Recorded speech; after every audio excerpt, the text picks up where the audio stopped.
Good morning, good morning. I am going to tell you a little story. I'm going to keep it quick and efficient. I'm going to tell you the main parts. When I was 16 years old, I hung about a shop called Smeaton Shops. Aside all the boys drinking and smoking. Now, when I was 16, this guy called Roisin Gorgie, my #1 suspect that put the gang stalking program onto me. I'll get around to that in a minute. Now he just walks right up to me, and there's about 10 guys sitting at the shops, but he walks right up to me and he says, "So I see you like smoking weed." I goes, "Yeah." "You should come up to my bit. I stay at 31 Almond Place if you ever want to have a smoke. Just fire up to my bit." So about 2-3 days later, I went to his house and got stoned. He had the coolest little bedroom, and it had this distinctive smell, this very vague smell, and I liked it. So we're sitting on his bed and we're getting stoned and talking and listening to music. So he says to me, no, he doesn't say to me, it doesn't get till 2002. We're standing in my living room in my house, and just out of the blue, he says, that acid's affecting you, isn't it? I said, what acid? He said, the acid I put in your tap water. I know someone who puts in the waterworks department. And then he giggled and laughed. So that kind of made me a little bit uneasy. And the next thing he said was, "Stuart, I've seen through your eyes. I've seen your dick before." Now, that back in the early 2000s, there's neuromonitoring technology out where you can see through people's eyes. Now, I don't know if that technology was out back then in 2002, 2003. I don't know if that technology was even available. But anyway, he says that. So about a week or 2 weeks later, I had a GP's appointment, a doctor's appointment. And I think I had a sore knee or a sore leg or something, I can't remember. So I brought those two things up to my GP, and my GP said, "Would you like me to refer you to psychiatry?" Now, me at 22, 23, I didn't have a clue about psychiatry. I thought about it for a few seconds, and then I says, "Yeah, why not? Go on then." So about a month later, I get a letter through my door, and it's by my shrink, Dr. Joan Galloway, evil woman. All psychiatrists are evil. So I'm sitting chilled as a cucumber on the seat while she's writing down things, while she's asking me questions, and she's writing down things.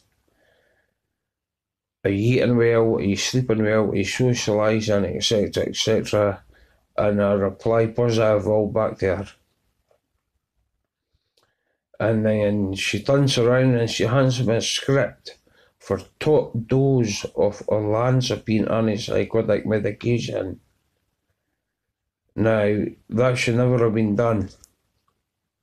She should have said to me, "Just stop hanging about with him and your life will pick up." And that's all I should have done, is stopped hanging about with him. But the laughs we got was unbelievable. I loved his company.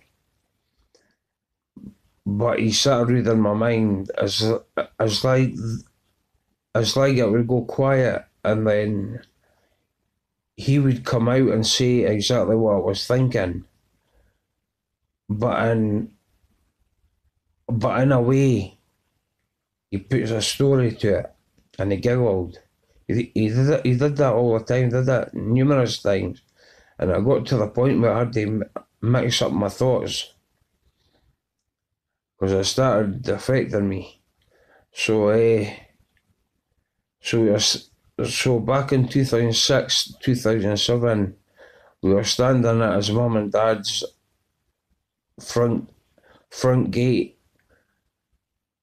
at the car, and his mum said, "Now remember, boys, I will be watching you, and especially you, Stuart."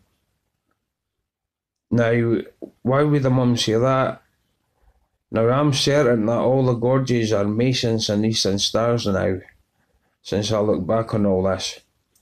And my earliest gang stalking scenario was back in 2007, 2008 when I was going to the gym.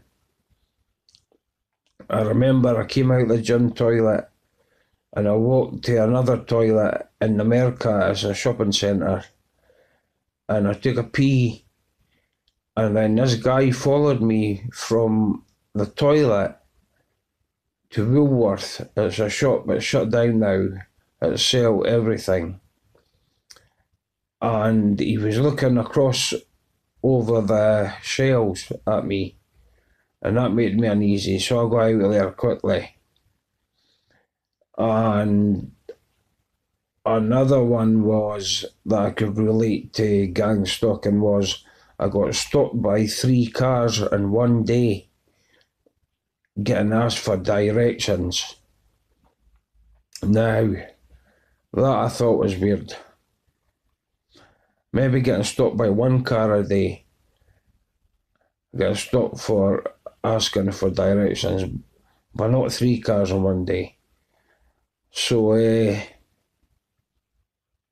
Ross was a very jealous guy.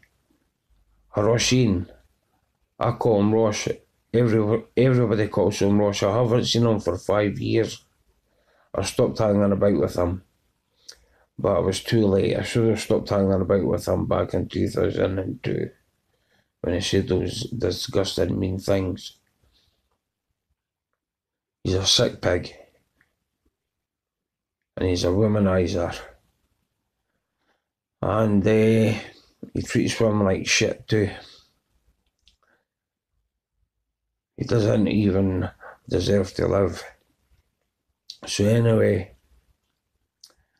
that's just a few things, right? I was about to write a book in 2015. I was looking for a publisher as I didn't know what to do, so I was going to write a book in 2015, and that would have been my 5th year period of being a target individual. Now, this Roisin was 16 at the time when he came up to me at me in shops and spoke to me. Now, was Roisin a gang stalker at 16 years old? Was he sent to me? And all those things he said to me, was that all gang stalking related? I'll let you decide.